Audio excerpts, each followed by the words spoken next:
She could braid hair within 5 minutes and the hair would look so beautiful. They thought she had magic hands, but they didn't know that she was stealing their glory. Long ago in a quiet village called Ayo, beauty was something that the women were proud of.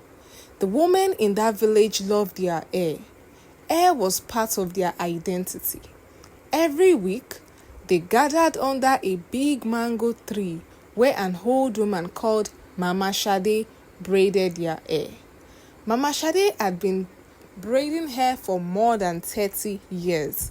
Her fingers were slow but very careful. When she braided hair, it could take 2 hours or even 3 hours, but the result was always neat and strong. The woman trusted her completely, and nobody complained about the time because they knew good things took patience. Life in the village was peaceful and simple until the day a stranger arrived. One hot afternoon, a young woman entered the village, carrying a wooden box filled with combs, beads, ribbons, and oils that smelled like sweet flowers. She was tall, smooth-skinned, and very pretty. Nobody knew where she came from. She rented a small hut close to the village market, and within a few days, she turned it into a beautiful hair shop.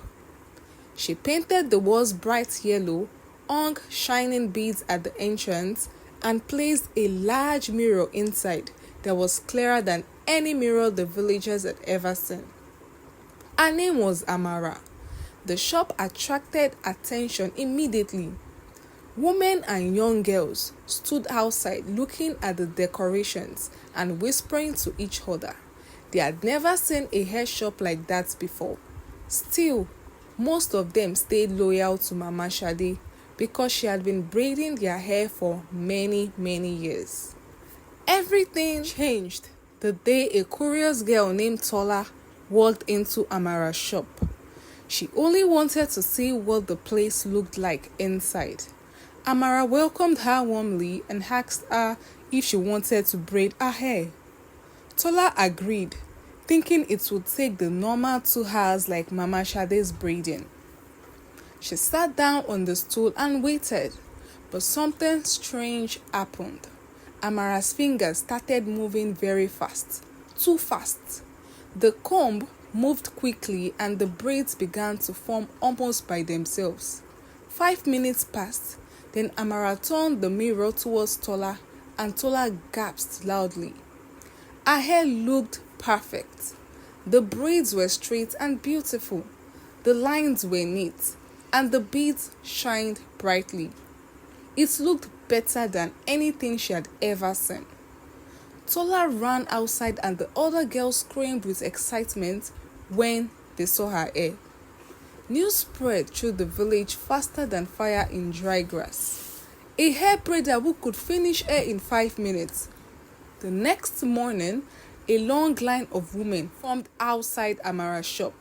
Some brought their daughters, some came with their friends, some even left their farms so early just so they could be among the first customers. Amara sat inside calmly and worked quickly. 5 minutes, 10 minutes, she was done with different people's hair.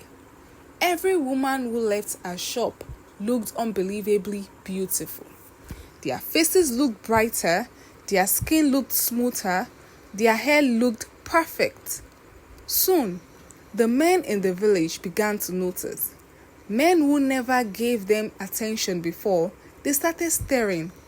Some greeted the women with excitement. Some tried to talk to them. Some invited them to festivals and celebrations. The women felt proud and happy. Meanwhile, Mama Shade's mango tree became empty. Her customers slowly stopped coming. Nobody wanted to sit for 2 hours anymore when Amara could finish hair in 5 minutes. Months passed and Amara became the most popular woman in the village.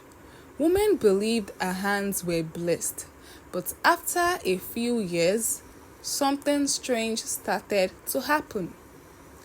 At first, it was small. The men began to look confused whenever they saw the woman. One man whispered to another in the market that something about the woman looked strange. Another man said the same thing. They could not explain it, but the woman looked frightening to them. To the woman, they still looked beautiful, but to the men, they looked like something else entirely. Some men said their faces looked empty. The men slowly stopped chasing the woman in their own village. Instead, they started traveling to other villages to find wives. Soon, weddings in Okeayo involved brides from outside the village. The women of Okeayo cried and complained. They looked at themselves in the mirror and saw beauty. They could not understand why the men avoided them. What they did not know was that their beauty was disappearing slowly each time they braided their hair from Amara. Amara was stealing their beauty. Every braid carried a little piece of their beauty away. She kept it for herself. That was why she looked more beautiful every year, while the women slowly lost the glow that once made them attractive to the men. Not long after Amara's shop became the most popular place in the village, something happened that made the people whisper about for a very long time. It was the wedding of a young woman named Kemi. Kemi was known as one of the most beautiful girls. Her smile was soft and bright, and many young men had chased her before she finally agreed to marry a quiet farmer named Tunde. The whole village were excited about the wedding. People pounded jam and cooked soup from morning till night. Drums were played in the evening. Children ran around the village square laughing. The day before the wedding, Kemi walked proudly to Amara's shop. All the women said it was the best decision because no bride in the village had ever had hair as beautiful as what Amara could create. Amara welcomed her warmly to her shop and told her to sit. As always, her fingers moved very fast. The women who were watching could hardly believe their eyes. In less than 10 minutes, the bride's hair was done. The braids were perfect, and the decorated hair made the bride look more beautiful. Her hair was shining. When Kemi looked at herself in the mirror, she screamed with joy. She had never looked so beautiful in her life. Everyone agreed that she looked like a queen. The wedding the next day was loud and joyful. Drums beat all afternoon, and people danced until evening. Kemi walked beside her husband proudly, while women praised her hair again and again. The men also stared at her during the celebration, but something strange was happening inside their hearts. They did not understand it yet. To the women, she looked beautiful. To the men, something about her face felt wrong, but nobody said anything because they did not want to ruin the wedding or hurt the bride's feelings. That night, after the celebration ended, the new couple entered their small room. The moon was bright and the hair was quiet. Kemi sat on the bed smiling happily while Tunde closed the door behind them. At first, everything felt normal, but when Tunde looked closely at his wife in the moonlight, his body froze. The more he stared at her face, the more frightened it became. Her eyes looked empty. Her smile was stiff. Her skin looked pale like something that had no life inside it.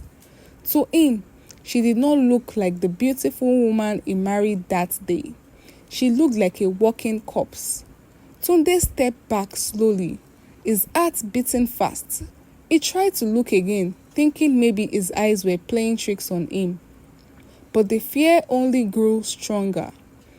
Kemi noticed his strange behavior and asked him what was wrong. Tunde could not answer. He simply stared at her in horror. That night, he did not sleep. He sat there, watching her with fear until morning came. Before the sun fully rose the next day, he left the house quietly. By midday, the village heard the shocking news. Tunde had divorced his wife. He said nothing about the reason. He only told the elders that he could not continue the marriage. Kemi cried loudly in her father's house, confused and heartbroken. She looked at herself in the mirror again and again and could not understand what had gone wrong. To her, she still looked beautiful, but to Tunde, she looked like something terrifying. The story spread across the village quickly. People began whispering about it everywhere. Soon, other strange things began to happen. The women noticed that the men were slowly avoiding them. When women walked past the men looked away quickly. When the women tried to greet them warmly, the men answered politely but kept their distance. Some women tried to attract the men by dressing beautifully and showing their new hairstyles proudly, but the men only smiled nervously and walked away. Only one person would discover the truth. Her name was Abeni. Abeni was different from the older girls. She liked to keep her hair very short. She had never braided her hair, and because of that, she had never visited Amara's shop. People often laughed at her because she looked different. One day, Abeni decided she wanted to try braiding her hair. Her cousin was getting married and she wanted to look special for the ceremony. She walked to Amara's shop, where the usual crowd of women stood outside, waiting for their turn. They were surprised to see Abeni there. They teased her playfully, but she entered the shop anyway. Inside, the hair felt cold and heavy. Amara smiled and asked her to sit down. Abeni sat down and watched carefully as Amara began braiding her hair. As the fingers moved quickly again and again, something strange happened. Abeni felt pressure behind her eyes, as if another sight was opening inside her mind. Suddenly, she could see something others could not see. A dark spirit stood behind Amara. They looked like ghosts. The spirit had long, thin fingers like dry tree branches. As Amara braided hair, the spirit touched Abeni's face, then pulled out a soft golden light from her skin. The spirit then pushed the light into Amara's body. Amara's skin began to glow brighter. She looked more beautiful. Her beauty increased instantly. Abeni then realized the truth. The hair braider was stealing beauty from every woman who sat in that chair.